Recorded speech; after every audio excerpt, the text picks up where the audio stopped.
Welcome to the MYL Kit Store. MYL offers unassembled kits, assembled kits, components as ordered.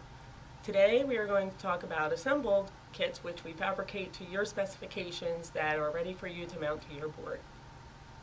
Today we're going to talk about Easy Spring Plus kits. When you receive your kit, it'll all be set for your lengths and ready to go. We also bring in the brackets an inch in on either side for easy installation. After you have mounted your shade and roped your shade to this point, you want to orbit top and bottom. You also want to use 1.4 cord when you're using ring locks. Once you have everything to this step, you want to pull the white ring in the middle and you'll pull all the way down until there's no more slack left on the roller. Once you have that point, you're going to take your orb off and you're going to rope it through the screw eye on the end, and you're going to bring it over the roller and you're going to hook it through your clips and you're going to knot them off. You'll continue this on every clip.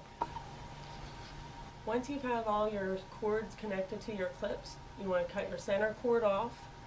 You want to use the white ring that was sent with it and hook it onto the bottom of the row closest to the center.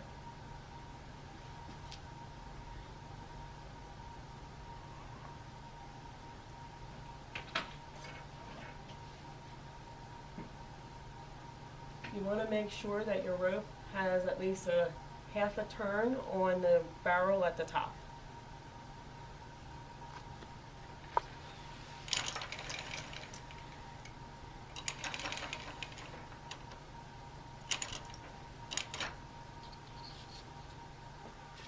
Just some things to know, that if you need to put more tension on your spring, the spring is on the right side facing.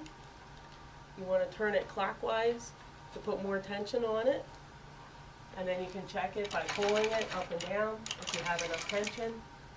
If you need to change where the stop position is, that's on the left side facing, and you want to turn that clockwise until it stops moving. And then once you pull your shade down and you pick it back up, it'll stop. Now if your shade ever bottoms out, where you can't bring it back up by pulling on the cord, you just manually turn your tube and it'll go up.